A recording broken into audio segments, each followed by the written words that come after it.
Na-appreciate ko yung mga nanonood at araw-araw na sumusubaybay sa ating programa.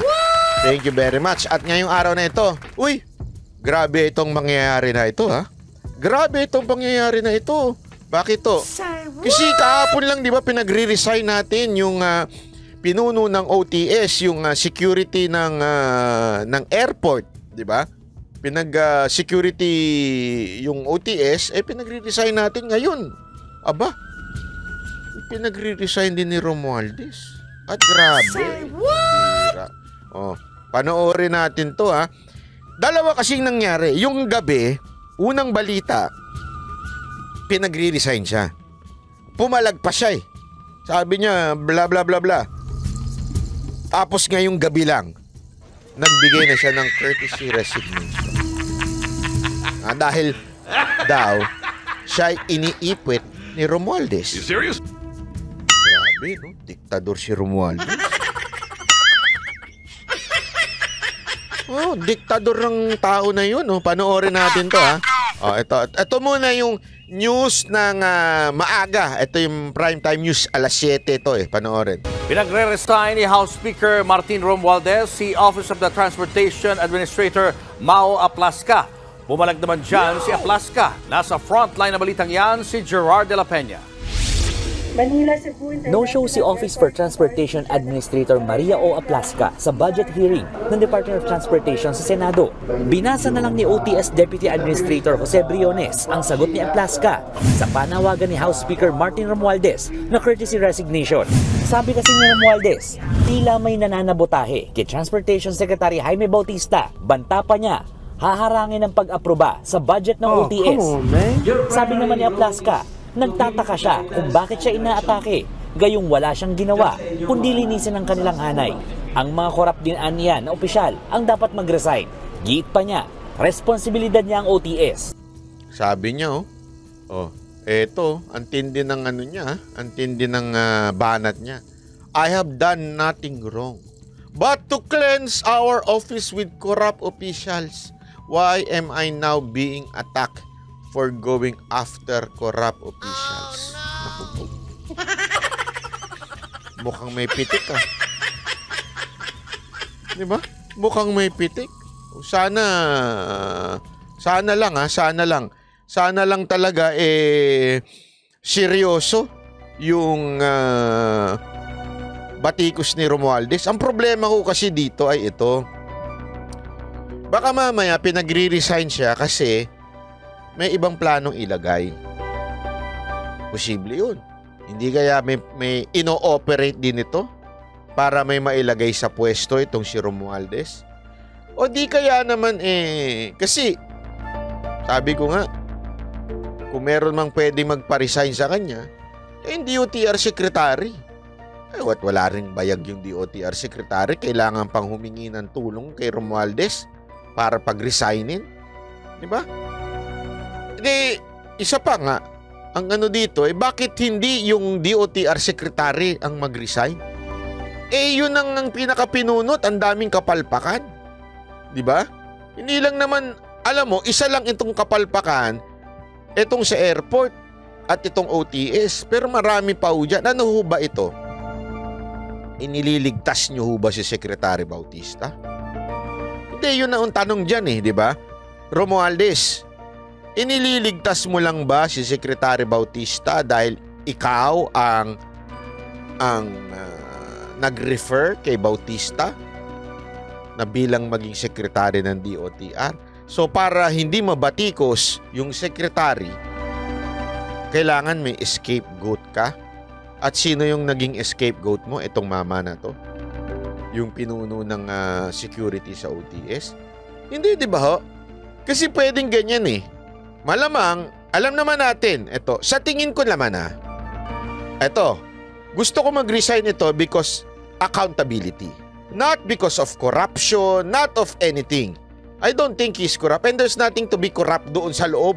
Security, mali. I mean, yung mga tarantado doon, tarantado lang talaga. Okay? Dahil na-tempt na magnakaw, gumawa ng katarantaduhan, ganun lang talaga. Pero I don't think may kinalaman siya doon sa mga yon. Although, for me, personal, gusto kong magkaroon ng accountability. Kaya nga gusto ko yung supervisor. At ito, at least siya, di ba sinabi ko yan kahapon. Okay?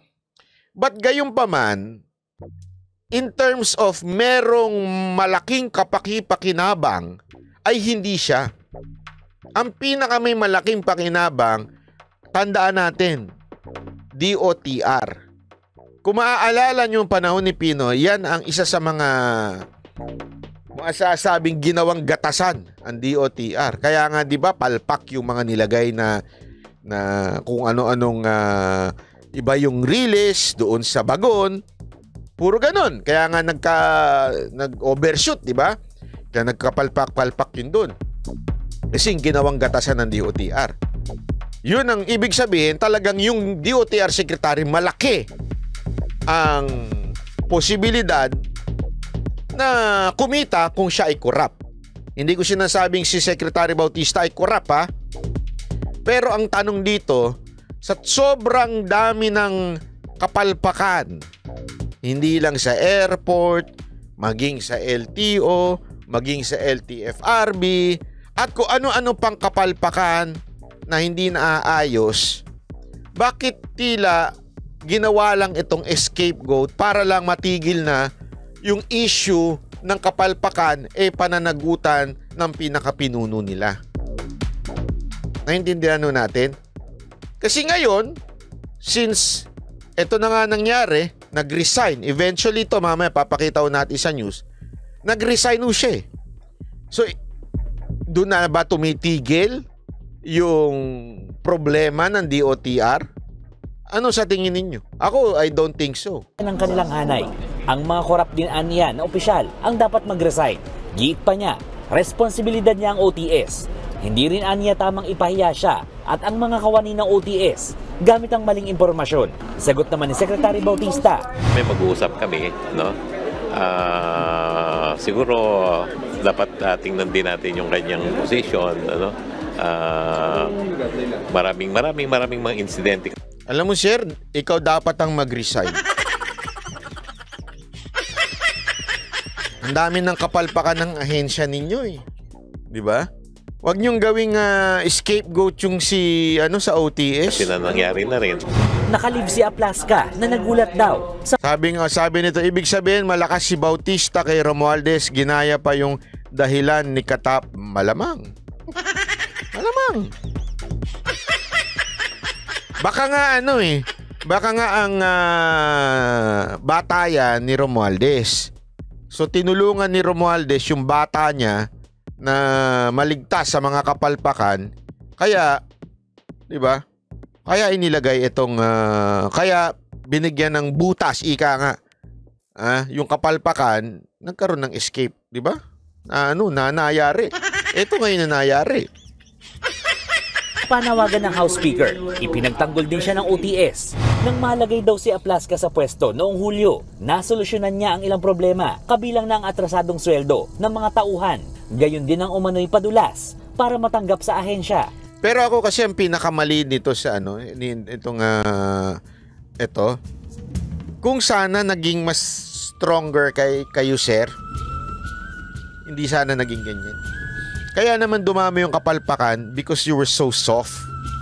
Sa tingin ko masyado nyo lang tinarget yung isa-isa eh. Sana kung meron kayong ginawang command responsibility, yung sinasabi ko sa inyo, grupo-grupo dapat.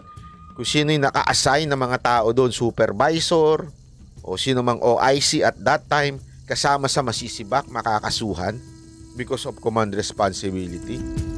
Siguro, titigil talaga yung mga walang niya dyan eh. Diba? Titigil yun eh. Kaya lang, masyado kayong gracious. Alam mo, eto to be honest, sa Pilipinas, hindi kasi pwede yung hindi kamay na bakal. May pagkamatigas talaga ulo ng mga Pilipino. Makikita mo sa traffic na lang. Pinapanood ko, tuwa ako sa pinalagi ko pinanonood, yung gadget, pag may mga opisyal ng gobyerno na matatapang pa sa trapiko, alam mo yun?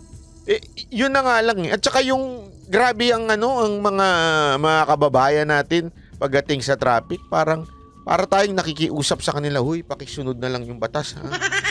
Please lang, please lang. Diba? Ganun eh. Parang lagi tayong nakikiusap. Parang ang Pilipino, hindi takot sa batas. Yun ang totoo. Ang mga Pilipino, hindi takot sa batas. Ewan ko ba kung bakit ganun.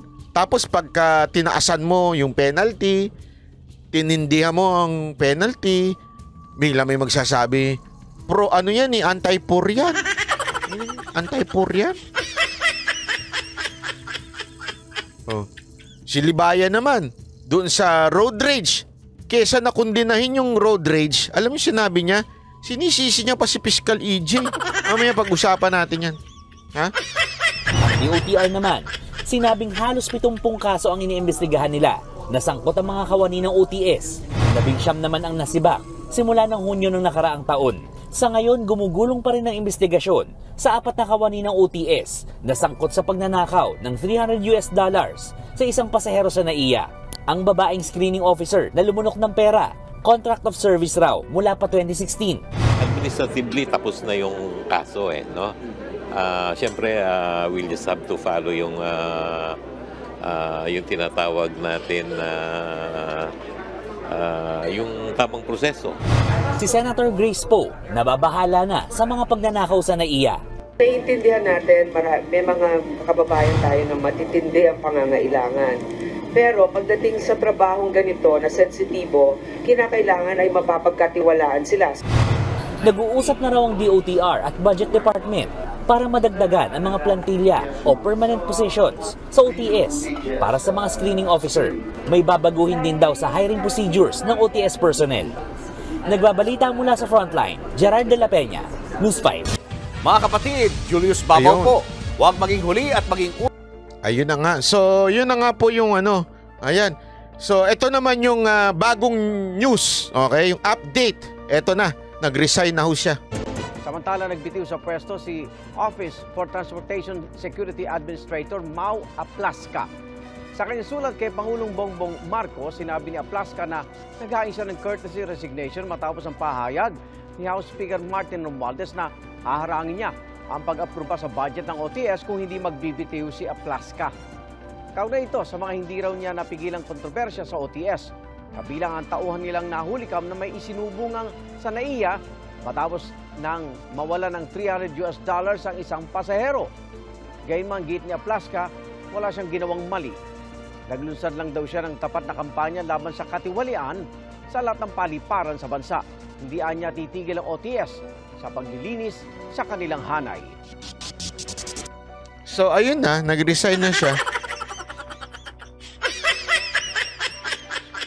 Alam mo, hati yung yung opinion ko tungkol dito. Gusto ko nag-resign siya, at least may accountability na ganap. Okay? Pero si Romualdez siya nagpa-resign sa kanya.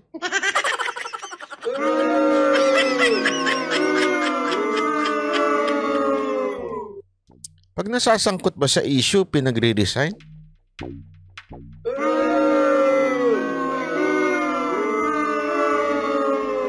Paano yung may bit-bit na heavy bag sa Okada? Dapat mag-resign din yun. Di ba? Siya tingin nyo. Kaya medyo, sa totoo lang medyo ang kapal na mukha. Hindi, sa totoo lang, Romualdez, medyo makapal ang mukha ninyo.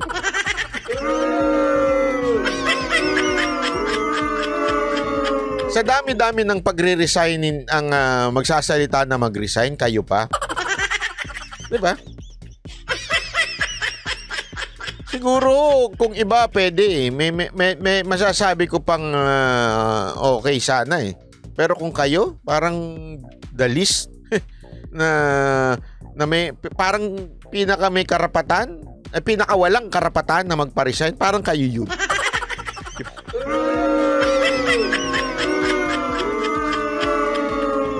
Kasi may part na parang ikaw yung, sabi niya kasi talagang personally siya ang iipit sa budget ng OTS. kung sakasakaling hindi mag-resign tong mama na to. So, ganun ang siste. Para pag-re-resignin mo pagka ano. Eh di sana, kung ganun, pag-resignin mo, maraming palpak dyan na government officials. Diba? Eh yun na nga lang sa tawag dito, yung sa NIA, naalala nyo? National Irrigation, di ba? Ang laking kapalpakan nun. Ang daming kawalang niya ang ginawa doon eh. Nilantad yan sa Senado. Pero dahil hindi lang siya malapit sa masa, hindi masyadong ganun yung issue sa masa, hinayaan ninyo. May heavy bag ho ba silang dala sa inyo?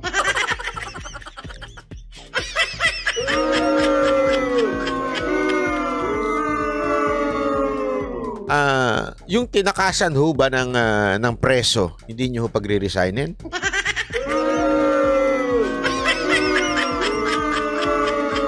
Ano ang mas malala? Yung empleyadong kumain ng $300 o yung meron nagbarilan ng M16 sa loob ng hulungan at merong nakatakas? Anong mas malala?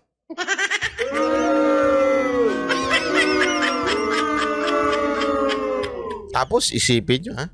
Isipin nyo. Oh. Fake news pa. Yung DOJ na fake news.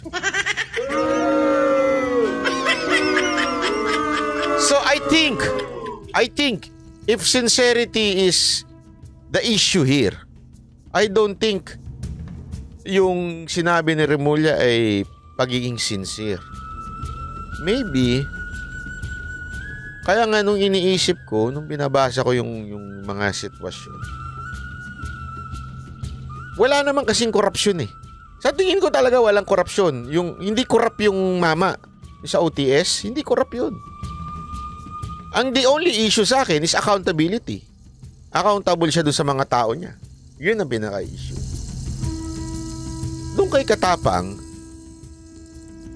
ang issue doon is yung hindi siya capable of governing Bucor. And there's even a possibility, I'm not saying it is corruption, but it is possible may issue ng corruption doon sa pagtakas ng mama. Even doon sa mga natagpuang baril, bomba, M16 na nandoon sa loob, at saka yung digital pasahan ng pera, doon, posible na may issue ng korupsyon. It's not just accountability. So kung ang usapan natin dito, titimbangin natin kung sino yung mas may kasalanan, mas malaking kasalanan yung nangyayari sa Bucor kesa dito sa OTS. Again, I'm not saying mabuting tao yung sa OTS. Hindi yun ang punto ko dito. Hindi ko rin sinasabi na itong OTS hindi dapat managot. That's not my point. Binanatan ko yan eh. Pero kung yung timbang at timbang, abay, mas mabigat to dito sa Bucor. Bakit hindi pinag-resign ni Romualdez? Diba? Sabi pa nga nito isa, yung nahulihan ng Chunenes na anak. Diba dapat yung pinag-resign? Yung tatay? Para dignidad nung kanyang ahensya? Bakit hindi? Maybe selective. Diba ho? Selective yung ginawa ni Romualdez. Anong reason? O yan, dyan tayo papasok. Ano dahilan? Malamang sa malamang, ginawang scapegoat para iligtas si Secretary Bautista. Tama, mali. Kaya yung style na ginawa ni Romualdez sa pinag-resign niya itong OTS administrator, sa tingin ko style lang para maligtas si Secretary Bautista. Nako po.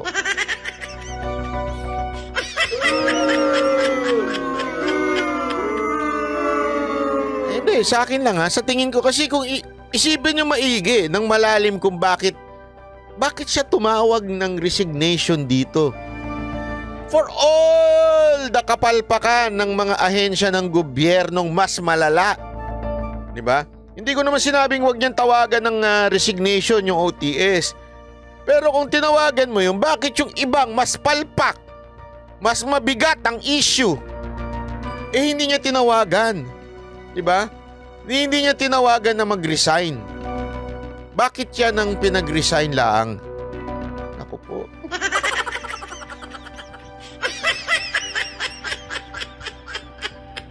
Sa bagay, DOTR, maraming transaksyon dyan. Hindi, totoo lang, maraming transaksyon dyan. Yan ang isa sa pinaka masasabi nating maraming bidding na nagaganap.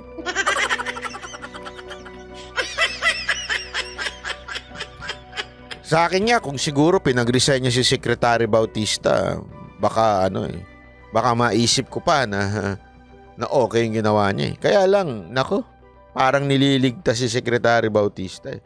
Ang tanong, sino ipapalit dyan? Di ba? Baka referral niya. Naku po, patay tayo dyan.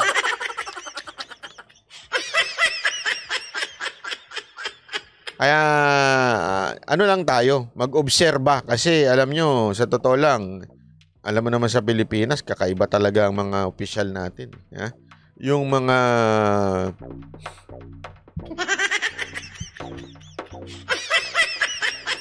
Hindi, sa totoo lang sa Pilipinas, pag matino ka, pag lumalaban ka sa korupsyon, ikaw pa talaga yung machuchugi. Di ba? Pagka kung sino yung mga kahihiyan sa international news, siya pa yung namamayagpag.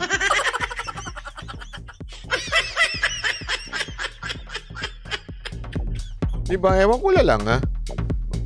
Ewan ko kung anong ano dyan. Tingnan natin. Ito pa. Panoorin naman natin itong